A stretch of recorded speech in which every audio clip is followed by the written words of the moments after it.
திருவண்ணாமலை மாவட்டம் ஆரணி அருகே அரையாளம் கிராமத்தில் நீர்நிலையில் கட்டப்பட்ட வீட்டை அதிகாரிகள் இயந்திரம் மூலம் இடித்து தள்ளியதால் பரபரப்பு ஏற்பட்டது. இதனால் ஆத்திரமடைந்த வீட்டின் உரிமையாளர் சீனிவாசன் மற்றும் உறவினர்கள் அங்கு வந்த அதிகாரியிடம் முறையிட்டு வாக்குவாதத்தில் ஈடுபட்டனர்.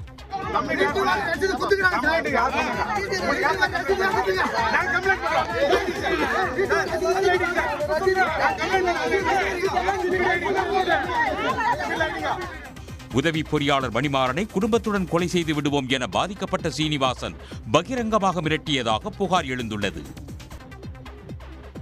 100 நாள் வேலை திட்டத்தில் மகாத்மா காந்தியின் பெயர் நீக்கப்பட்டதை கண்டித்து நாளை மறுநாள் திருவள்ளூரில் கண்டன ஆர்ப்பாட்டம் நடத்தப்படும் என காங்கிரஸ் கட்சி அறிவித்துள்ளது. கடம்பத்தூர் அடுத்த வெங்கத்தூரில் நடைபெற்ற மாவட்ட காங்கிரஸ் கமிட்டி கூட்டத்தில் இந்த முடிவு எடுக்கப்பட்டது. இந்த ஆர்ப்பாட்டத்தில் 100 நாள் திட்ட பணியாளர்களும் பங்கேற்க காங்கிரஸ் கட்சியினர் அழைப்பு விடுத்துள்ளனர்.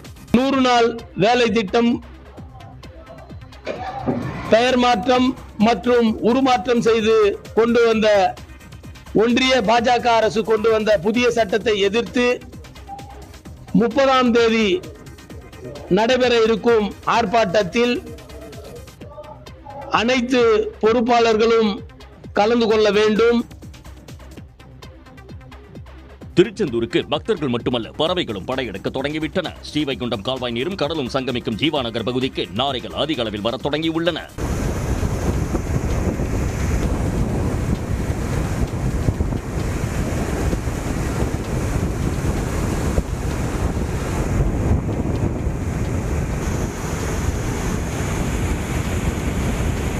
மஞ்சள் மூக்கு நாரை, சாம்பல் நாரைகள் மீன்களை கொத்தி தின்னும் காட்சி காண்போரை கவர்ந்துள்ளது. கடலூர் ஆற்று திருவிழாவின் போது மயங்கி விழுந்த சிறுமியை காவலர்கள் 2 தூக்கிச் சென்று மருத்துவமனையில் அனுமதித்த காட்சி வலைதளங்களில் பரவி வருகிறது.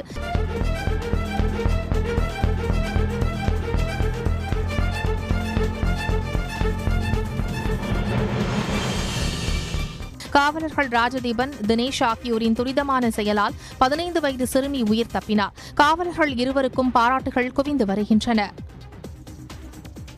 ஓசூர் அருகே கெலவரப்பள்ளி, நந்திமங்கலம் ஊராட்சிகளில் விளைநிலங்கள் கையகப்படுத்துவதை கைவிட வேண்டும் என விவசாயிகள் சங்க ஆலோசனை கூட்டத்தில் தீர்மானம் நிறைவேற்றப்பட்டது.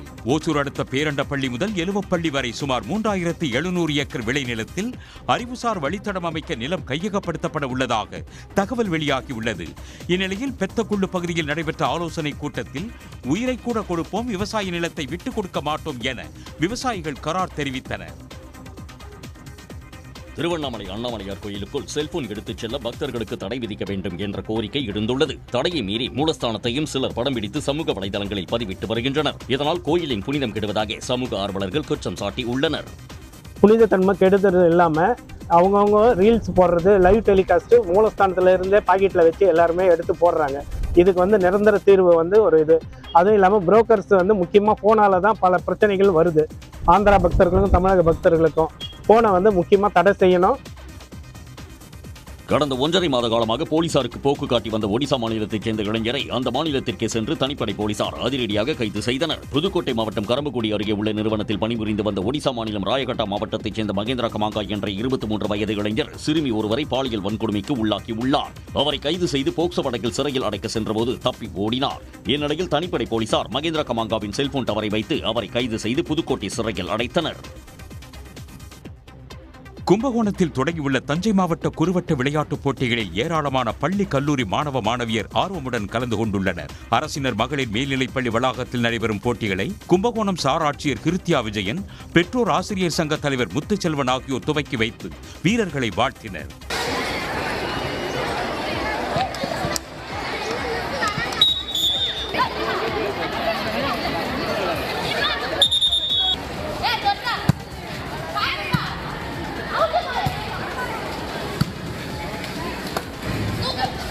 போட்டிகளில் சிறப்பிடம் பிடிப்பவர்கள் அடுத்த மாதம் நடைபெறும் மாவட்ட அளவிலான போட்டிகளுக்கு தேர்வு பெறுவர். இந்தியாவிலேயே முதன்முறையாக திறந்தவெளி அருங்காட்சியகத்தை வரும் 31ஆம் தேதி முதலமைச்சர் மு க ஸ்டாலின் கீழடியில் திறந்து வைக்க உள்ளார். இதற்கான பணிகளை கூட்டுறவுத்துறை அமைச்சர் KR பெரியகருப்பன், சிவகங்கை மாவட்ட ஆட்சியர் பொற்கொடி ஆகியோர் நேரில் ஆய்வு செய்தனர். 22 கோடி ரூபாய் மதிப்பீட்டில் பணிகள் நடைபெற்று வருகிறது. இதனுடைய சிறப்பு நம்முடைய பண்டை நாகரிகத்தை வெளிக்கொணர்வதையும் கடந்து இந்தியாவிலேயே ஒரு திறந்தவெளி காட்சியம், அருங்காட்சியகம் அமையப்பட்டிருக்கிறது தமிழ்நாட்டில். அருங்காட்சியகம் மூலம் நமது பண்டைய தமிழகத்தின் நகர நாகரிகத்தை நேரடியாக அறிந்து கொள்ள முடியும் என்றும் அமைச்சர் கே.ஆர். பெரியகருப்பன் தெரிவித்தார். திண்டுக்கல் மாவட்ட ஊரக வளர்ச்சித்துறை அலுவலகத்தில் ஒப்பந்த அடிப்படையில் வேலை பார்ப்பதாக கூறி 20 லட்சம் ரூபாய்க்கு மேல் மோசடி செய்தவருக்கு எதிராக மாவட்ட ஆட்சியரிடம் விவசாயிகள் புகார் அளித்துள்ளனர். மல்லிகாபுரத்தைச் சேர்ந்த சக்திவேல் என்பவர் கடந்த 2020ஆம் ஆண்டு ஒப்பந்த அடிப்படையில் ஊரக வளர்ச்சித்துறையில் பணிபுரிவதாகவும் விவசாயிகள் மற்றும் பொதுமக்களுக்கு ஒன்றிய மாநில அரசுகள் வழங்கக்கூடிய நலத்திட்டங்களை பெற்றுத்தரக்கூடிய ஏஜென்ட்டாக செயல்பட்டு வருவதாகவும் கூறியுள்ளார். கிட்டத்தட்ட ஒவ்வொரு விவசாயிகிட்ட 20,000 ரூபாய்க்கு மேலே வாங்கியிருக்காருங்க. 100 விவசாயிக்கு மேலே எங்கள் பஞ்சாயத்திலே கொடுத்துருக்குங்கண்ணா. ஒரு 20 லட்ச ரூபாய்க்கு மேலே வருங்க. ஒவ்வொரு விவசாயிகிட்ட 20,000 ரூபாய் வாங்கியிருக்காருங்க. தமிழ்நாட்டுக்கு இரட்டை என்ஜின் ஆட்சி தேவை என்று பிரதமர் மோடி கூறிய நிலையில் டபுள் என்ஜின் டப்பா என்ஜின் தமிழ்நாட்டில் ஓடாது என ஓசூர் பகுதியில் சுவரொட்டிகள் ஒட்டப்பட்டுள்ளன. ஓசூர் மாநகரின் பல்வேறு பகுதிகளில் ஒட்டப்பட்டுள்ள அந்த போஸ்டரில் அடிமைகளை விரட்டவும் தமிழ்நாட்டை காப்போம் என்றும் வாசகங்கள் இடம்பெற்றுள்ளன.